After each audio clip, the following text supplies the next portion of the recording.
Divisions రేకులు ఎక్కువ ఉంటున్నాయి.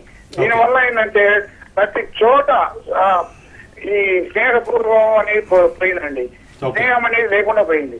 దీనివల్ల ఏంటంటే ఎవరైనా they should be only 2 divisions, either rich or poor, ఒక సావుకార బీదవాడ, అంతే. రైట్ అండి, right. Thank you very much మీ అభిప్రాయాన్ని అందించినందుకు. నెక్స్ట్ కాలర్ సతీష్ కరీంనగర్ నుంచి. సతీష్ గారు చెప్పండి.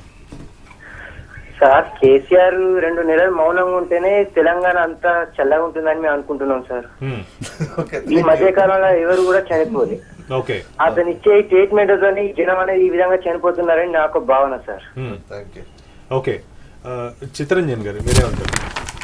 కేసీఆర్ గారు ఆయన ఏ ఉద్దేశం చెప్పని తెలియదు. ఆయన ఒకవేళ కేంద్ర నాయకులతో మాట్లాడి నెలాఖరులో ఫైనల్ చేస్తామని చెప్పినచ్చు, మనకి ఆ సంగతి నాకు తెలియదు. అంటే మీ కాంగ్రెస్ ఒక విషయం, కాంగ్రెస్ పార్టీ డ్రాగన్ అన్న విషయం పక్కకు పెట్టండి. కాంగ్రెస్ పార్టీ పెద్ద నేషనల్ పార్టీ. కాంగ్రెస్ పార్టీకి కాంగ్రెస్ ఉంటుందా పోతుందా, రేపు ఓట్లు పడతాయా పడవా అన్నది ఆ సబ్జెక్ట్ కానే కాదు. ఎప్పుడు కూడా కాంగ్రెస్ పార్టీ అధికారంలో రావాలని రాష్ట్రాలు విడగొట్టలేదు, రాష్ట్రాలు కలపలేదు, ఎక్కడ కూడా చరిత్ర లేదు. అది రాజకీయానికి దీనికి సంబంధం లేదు. కేసీఆర్ గారు ఆయన ఇష్టం, ఆయన ఏం మాడుతున్నారో దాని గురించి నేనేం కామెంట్ చేయడం లేదు.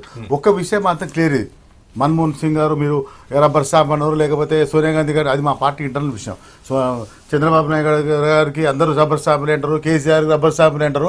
ఒక ప్రధానమంత్రి గురించి కూడా అంత నీచంగా మాట్లాడడం మన it insult to the nation also. దాని గురించి నేను మాట్లాడడం లేదు.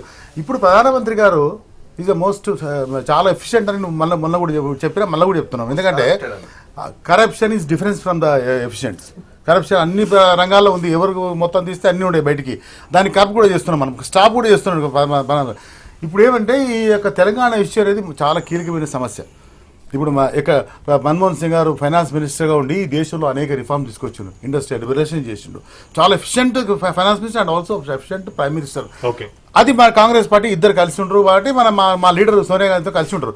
ఈ రోజు విడగొట్టాలి తీయాలన్నప్పుడు అన్ని పార్టీల ఒక అవగాహన కావాలి. ఇది తర్వాత అన్ని రాజకీయమైనటువంటి ఆర్థిక సామాజిక పరిస్థితులు ఒకరు చూడాలి.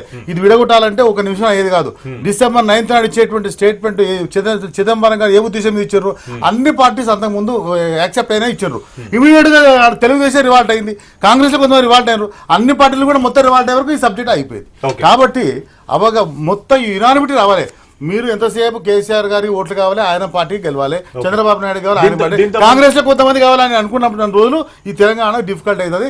తెలంగాణ ఎందుకు విడిపోతే మనకు లాభం జరుగుతుంది తెలంగాణ ప్రజలకు, కానీ రాజకీయాలు పక్కకు పెట్టి దీన్ని ఆలోచించేటప్పుడు ఇమీడియట్ గా మనకు వచ్చే అవకాశం ఉంది.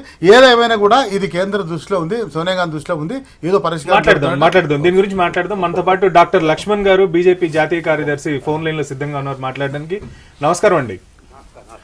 నిన్న జరిగిన దీక్ష విరమణ సమయంలో చేసిన వ్యాఖ్యలు కానివ్వండి, అంటే బీజేపీ గవర్నమెంట్ వచ్చిన తర్వాత తొలి సంతకం తెలంగాణ ఫైల్ మీదే, బీజేపీ గవర్నమెంట్ ఫామ్ అయిన తర్వాత 3 నెలల్లో తెలంగాణ ఇచ్చే పరిస్థితి ఉంది అని చెప్పి అద్వానీ గారు ఒకవైపు చెప్పడం, ఇంకోవైపు కేసీఆర్ గారేమో ఈ నెలాఖరు లోపల తేల్చేస్తామని చెప్పడం, ఇవన్నీ ఎలా అర్థం చేసుకోవచ్చు? అంటే బీజేపీ గవర్నమెంట్ వచ్చేంత వరకు తెలంగాణ వస్తుందా రాదా? ఒకటి మాత్రం స్పష్టమండి, ఎందుకంటే 2004లో 2009 ఎన్నికల్లో యూపీఏ మేనిఫెస్టోలో చాలా స్పష్టంగా తెలంగాణ రాష్ట్ర ఏర్పాటు కోసం వారు ప్రస్తావించడం జరిగింది. కానీ ఈ 2 ఎన్నికల్లో కూడా ప్రజా తీర్పు పొందిన తర్వాత వాళ్ళు ప్రజా తీర్పును వమ్ము చేసి ఈరోజు తెలంగాణ పట్ల ఈరోజు కాంగ్రెస్ వ్యతిరేక వైఖరి అవలంబిస్తుంది, తెలంగాణ రాష్ట్ర ఏర్పాటు ప్రక్రియ ప్రారంభిస్తామని చెప్పి ప్రకటన చేసి మరి ఏ ఒత్తిడిలోకి పోయి ఈరోజు వెనకడ్డ వేస్తారు. కాబట్టి ఈ రోజు కాంగ్రెస్ తెలంగాణ ఇస్తుంది అనేటువంటి నమ్మకం ప్రజలకు మాత్రం లేదు. సరే, టీఆర్ఎస్ కు, కేసీఆర్ కు కాంగ్రెస్ పట్ల నమ్మకం ఉండొచ్చు, యూపీఏ పట్ల నమ్మకం ఉండొచ్చు, తెలంగాణ రాష్ట్రం ఇస్తుందని, కానీ ప్రజల్లో మాత్రం ఇక్కడ తెలంగాణ మొత్తం ఎవరికి కూడా కాంగ్రెస్ పట్ల నమ్మకం లేదు. ఇటీవల ప్రజలు నిరూపించడం కూడా ఏ ఎన్నికలు జరిగినా చాలా స్పష్టంగా ప్రజాస్వామ్యంలో, పార్లమెంటు ప్రజాస్వామ్య ప్రక్రియలో వాళ్ళు స్పష్టమైన తీర్పులు ఇస్తూ ఆ రకంగా వాళ్ళ యొక్క అభిప్రాయాలు వ్యక్తం చేస్తున్నాం. అయినప్పటికీ కూడా మరి కాంగ్రెస్ మాత్రం ఈరోజు పార్టీకి సంబంధించిన ఎమ్మెల్యేలు, ఎంపీలు అడపాదడప వాళ్ళ పార్టీ మీద ఒత్తిడి చేసినప్పుడు కూడా అది ప్రభావితం చేయలేకపోతున్నాం. అందుకే బీజేపీ చాలా స్పష్టంగా ఉంది. ఇప్పుడైనా పార్లమెంట్ లో బిల్లు పెడితే మేము సమర్థిస్తాం, ఆ క్యాబినెట్ లో తీసుకోండి, ఈ యొక్క జటిలమైన సమస్యను, చాలా సున్నితమైన సమస్యను పరిష్కారం చేసేదానికి బీజేపీ మేము సుముఖంగా ఉన్నాం అని చెప్తున్నప్పటికీ కూడా కాంగ్రెస్ ముందుకు రావట్లేదు. కాబట్టి నెక్స్ట్ వచ్చేటువంటి ఎన్నికల్లో 2014 ఎన్నికల్లో చాలా స్పష్టంగా బీజేపీ ఎజెండాలనే కాదు ఎన్డీ ఎజెండాలో కూడా పొందుపరిచి ఖచ్చితంగా అధికారంలోకి వచ్చినటువంటి తర్వాత తెలంగాణ ఇస్తామనేటువంటి ఒక ఆశాభావాన్ని బీజేపీ ఉన్నది. చాలా స్పష్టంగా ఈరోజు బీజేపీ మాత్రమే కాదు ఎన్డీఏ నాయకుల ద్వారా కూడా ఈ తెలంగాణ విషయంలో కూడా వాళ్ళు ఒప్పించడం జరిగింది. శరద్ యాదవ్ ద్వారా కూడా గతంలో కూడా ఢిల్లీలో మేము ప్రకటన చేపించాం సదస్సు పెట్టి.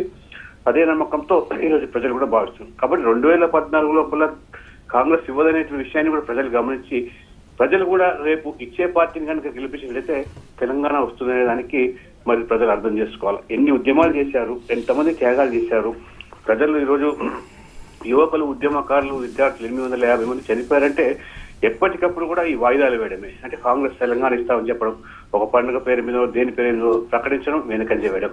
దాన్ని మాత్రం ఈరోజు టీఆర్ఎస్ నమ్ముతుంది, కేసీఆర్ నమ్ముతున్నారు, కానీ ప్రజలు మాత్రం నమ్మట్లేదు. ఓకే, దీన్ని బట్టి మీరు సో బీజేపీ స్టాండ్ ఏంటంటే యూపీఏ ప్రభుత్వం ఉన్నంత వరకు కూడా తెలంగాణ వచ్చే పరిస్థితి లేదు. కేసీఆర్ అంటే టీఆర్ఎస్ పార్టీ తరఫున ఏ ప్రకటన వచ్చినా కూడా బీజేపీ వచ్చేంత వరకు తెలంగాణ వచ్చే పరిస్థితి లేదని స్పష్టంగా చెప్పాలనుకుంటున్నారు, అంతే కదండి? ఎందుకంటే ఇచ్చేది ఉంటే కాంగ్రెస్ ఇప్పటికి ఎప్పుడు ఇచ్చి ఉండాలా, ఇచ్చిన మాట కట్టుబడి ఉండాలా. ఒక గృహ మంత్రిగా, హోం మంత్రిగా ప్రకటన చేస్తానని నిలుపుకోలేటువంటి పరిస్థితి ఈ రోజు యూపీఏ కాంగ్రెస్ ప్రభుత్వం ఉందనే విషయం తెల్లం అవుతుంది.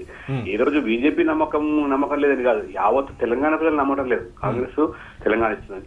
బట్ మీరు అన్నట్టుగా టీఆర్ఎస్ కు, కేసీఆర్ కు నమ్మకం ఉంది, దాన్ని మనం ఏమి చేయలేము. కానీ ప్రజలు ఈ రోజు నిర్ణేతలు కాబట్టి అందుకని ఖచ్చితంగా రేపు తెలంగాణ రావాలని ప్రజలు కోరుకుంటున్నప్పుడు ఇచ్చే పార్టీని వాళ్ళు బలపరిచి గెలిపిస్తే రేపు కేంద్రంలో బీజేపీ ఎన్డీఏ వస్తే తెలంగాణ వచ్చి తీరుతుంది కూడా చాలా స్పష్టంగా మేము చెప్తాం. ఓకే, శ్రీనివాసరావు గారు మీరేమంటారు? ఒక 50-60 ఏళ్ల క్రితం అనుకుంటానండి, హైదరాబాద్ బెజవాడ మధ్య ఒకే ఒక్క ప్యాసింజర్ రైలు నడిచేది. ఒకే ఒకటి. ఇవాళ ఇన్ని రకాల బస్సులు ఉంటే ఆ రోజుల్లో ఒకటే ప్యాసింజర్ ఉండేది. బెజవాడ స్టేషన్ దగ్గరలో రాయన్పాడు అనుకుంటాను, అక్కడికి వచ్చి కరెక్ట్గా బెజవాడ స్టేషన్ చాలా దగ్గరలోకి వచ్చేది ఆగిపోయేది. మళ్ళీ బెజవాడలో ప్లాట్ఫారంలు ఖాళీ అయ్యి అన్నీ వదిలిపెట్టేదాకా దాన్ని తీసుకెళ్లేవాడు కదా, దాన్ని నైజాం బండి అనేవాళ్ళు. అంటే ఈ తెలంగాణ విషయంలో తెలంగాణని రాజకీయంగా కోరుకునేవాళ్ళని పక్కన పెడితే మానసికంగా మనసా వాచాకరణ కోరుకునే తెలంగాణ వాదులందరికీ ఈ పరిణామాలు, ఈ చర్చలు, డెడ్ లైన్స్, గైడ్ లైన్స్ అన్నీ కూడా చాలా మానసిక క్లేశానికి గురి చేస్తున్నాయంటే సందేహం లేదండి. అంటే నేను ఎందుకు చెప్తున్నానంటే అలా కనబడుతుంటుంది, అదిగదిగో చందమామలాగా ఎప్పటికప్పుడు చెబుతుంటారు. అది వస్తుందా రాదా అంటే చెప్పగలిగిన వాళ్ళు లేరు. ఒక్కటే దీనికి మొత్తానికి మూల కారణం ఏంటంటే రాజకీయం అనే ఒక 4 అక్షరాలతో నడుస్తున్నదండి. అంటే కాంగ్రెస్ పార్టీకి ఇవ్వాలని లెక్కేసుకుంటే వాళ్ళు లెక్కలు డొక్కలు కూర్చొని కంప్యూటర్ల ముందు కూర్చొని ఇగో తెలంగాణ ఇవ్వటం వల్ల మనకి ఇంత రాజకీయంగా లాభం అని నిర్ణయించుకున్న మరుక్షణంలో వాళ్ళు ఇస్తారు.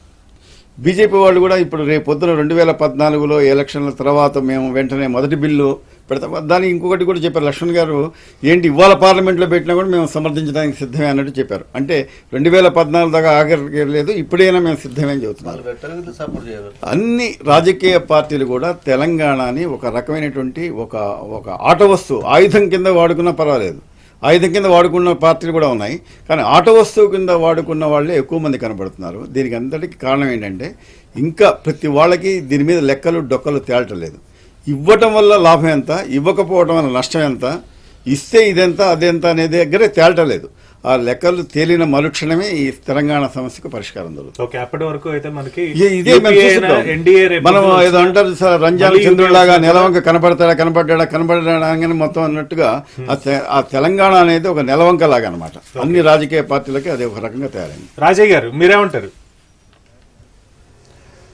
ఒకటండి, సెప్టెంబర్ మాసాంతరం వరకు తప్పకుండా తెలంగాణ వస్తుంది. తెలంగాణ రావడం కోసం పార్లమెంట్లో బిల్లు పెడితే బీజేపీ వాళ్ళు సపోర్ట్ చేయడానికి సిద్ధంగా ఉన్నారని ఇప్పుడు వాళ్ళు క్లియర్గా చెప్పారు.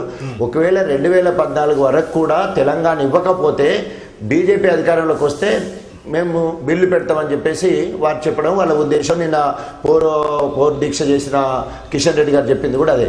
ఇప్పుడు తెలంగాణ కనుక ఇస్తే సరే ఇచ్చేది ఉంటే